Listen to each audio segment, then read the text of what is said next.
Dears, good morning. Today we will discuss a sonnet, part second. As you know, जैसे कि आपको मालूम है, पार्ट फर्स्ट में इंट्रोडक्टरी पार्ट में हमने फाउंडर और टर्म मीनिंग सोनेट कहाँ से आया और इंग्लैंड में कौन इसे लेकर आया, किसने इसमें संशोधन किया, इन सब चीजों के डिस्कशन के बाद हम आज पार्ट सेकंड के रूप में पढ़ रहे हैं इसको। सोनेट हम पढ़ रहे हैं, सोनेट आपका सोनेट और सोनेट पार्ट सेकंड हम पढ़ेंगे। इसमें आप देखेंगे हम इसके काइंड्स कितने प्रकार के होंगे, इन काइंड्स में क्या क्या वेरिएशंस है और डिस्टिंक्ट्स कैसे हैं। उसके बाद हम जनरल करेक्टरिस्टिक्स ऑफ सोनेट्स, ये बहुत बारीकी से आपके लिए हेल्पफुल होगा। Inch by inch you will be able to answer the questions.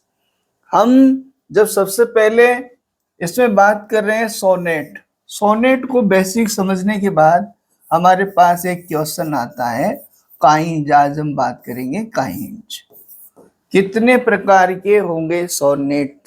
और ये क्वेश्चन आपके हाई लेवल एग्जाम्स में, एकेडमिक एग्जाम, कॉम्पिटिटिव एग्जाम में जनरली बहुत पूछा जाने वाला सवाल है। तो हम बात क्या करेंगे बच्चों, यदि हम बात करते हैं बेसिकली आपके सोनेट से कितने होंगे, टू होंगे आपके पास।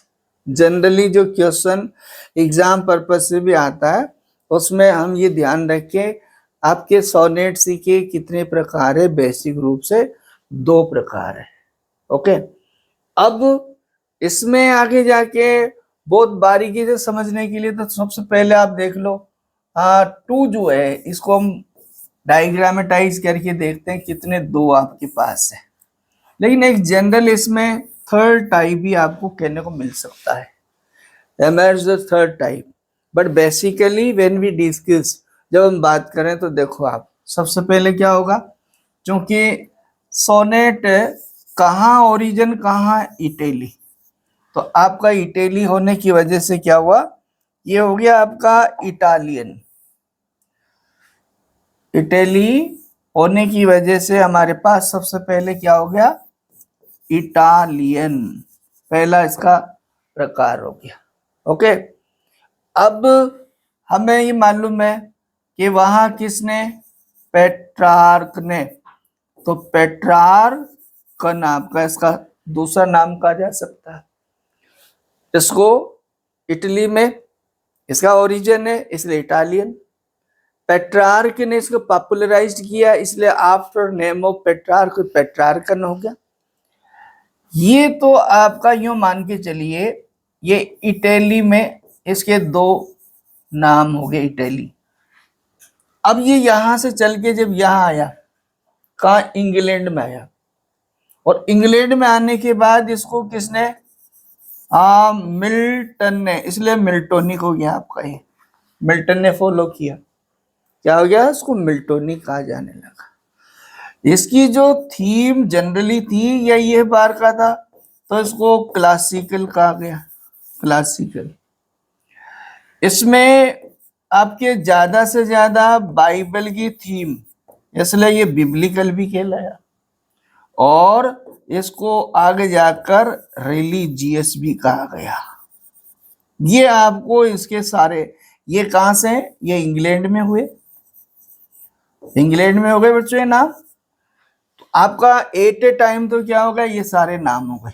लेकिन बेसिक रूप से और समझने के लिए क्या हो गया आपका, कि सबसे पहले इटली में इसको बेस मिला, वहां से ओरिजिन इसका, इसलिए इटालियन कहा गया। पेट्रार्क ने पॉपुलराइज किया इसलिए पेट्रार्कन हो गया।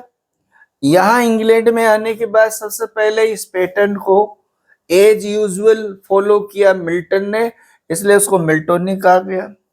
वहां उसमें विषय वस्तु जनरली क्लासिकल, इसलिए क्लासिकल हो गया।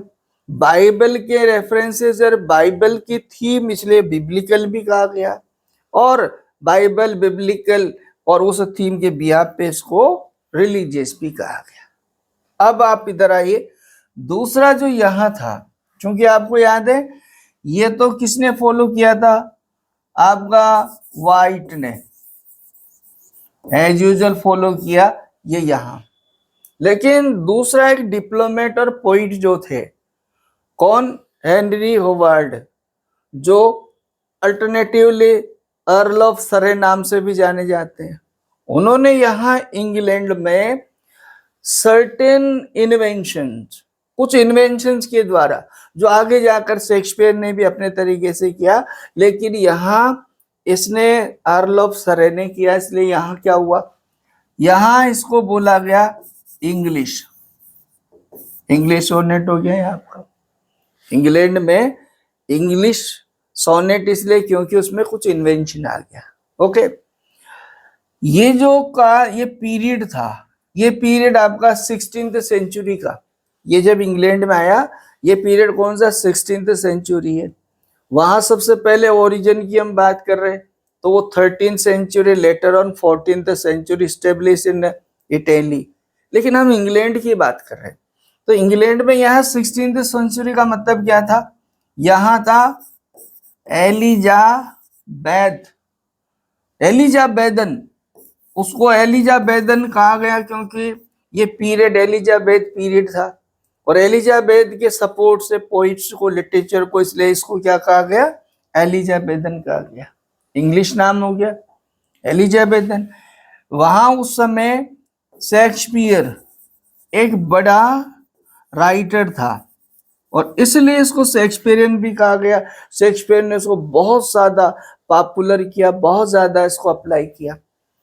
ये आपका फ्री है आपका हैंड, इसलिए इसको रोमांटिक भी कहा गया, क्योंकि इसकी विषय वस्तु क्लासिकल थी, पेट्रार्कन की, और इन्होंने फ्री यहाँ पर अपनी थीम को रखा, तो ये क्या हो गया, रोमांटिक भी इसको कहा गया।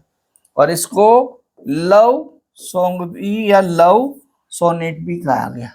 तो आपको बहुत बारीकी से ध्यान रखना है, इन नामों से अल्टरनेटिव किसी भी तरह से आपसे पूछा जा सकता है एग्जाम में, ये पूरे नाम आपको रखने हैं। ओके, अब हम यहाँ एक क्वेश्चन जनरली आता है कि बेसिकली टू काइंड्स है, लेकिन एक थर्ड सोनेट आल्सो मर्ज्ड, उसको हम बोलते हैं, ध्यान रखिएगा, नॉर्मली क्या कहा जाएगा उसको, एक उसको सूडो सोनेट कहा गया। सूडो आप कह दो, या फिर उसको आप क्या, इरेग्युलर ये भी आपका हो सकता है इसका नाम।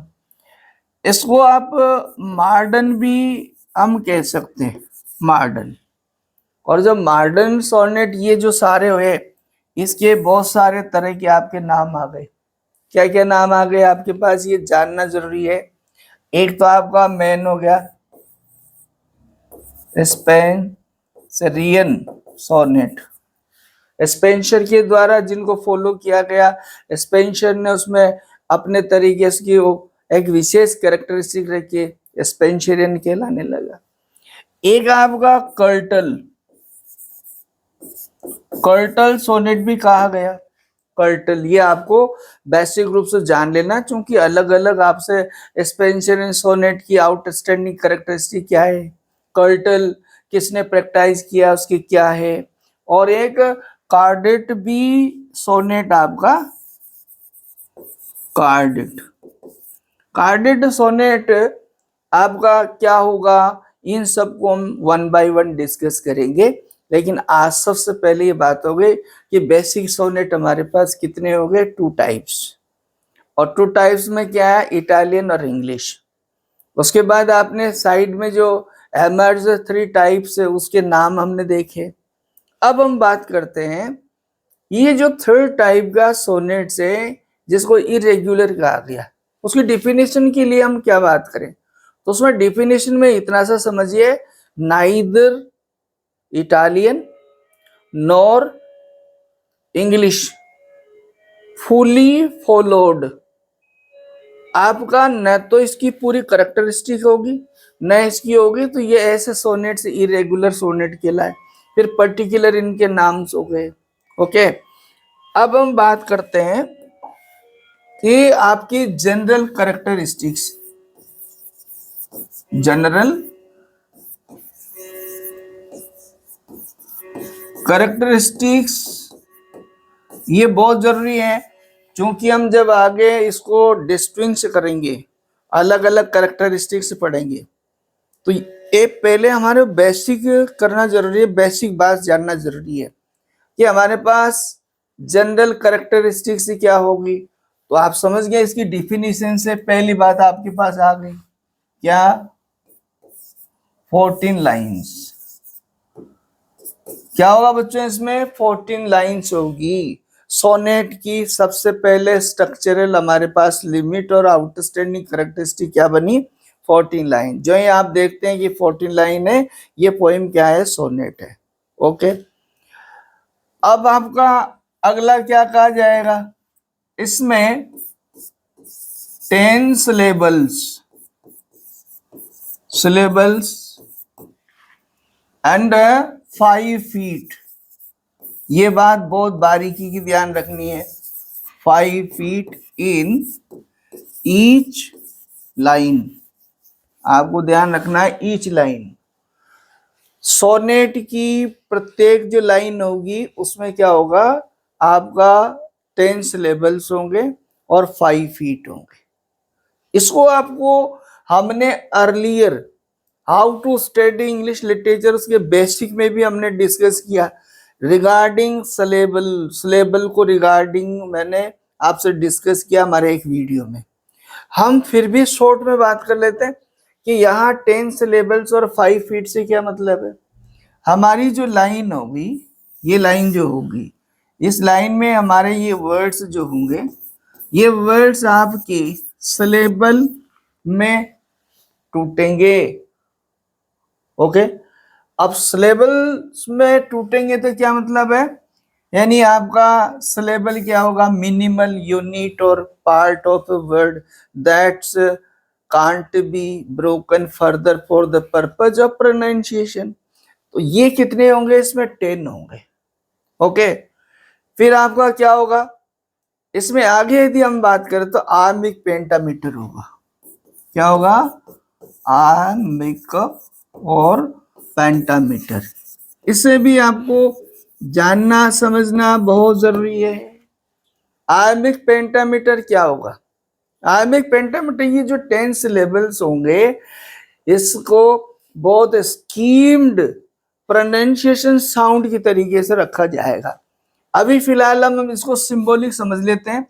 जैसे इसमें रहेगा कि आपका जो सिलेबल रहेगा वो किस तरह का रहेगा। एक सिलेबल होता है आपका स्ट्रेस्ड और एक सिलेबल होता है आपका अनस्ट्रेस्ड। साउंड की दृष्टि से, साउंड व्यू पॉइंट से, तो हमारी लाइन में 10 syllable में क्या होगा? उसमें अनस्ट्रेस्ड पहला और स्ट्रेस्ड दूसरा।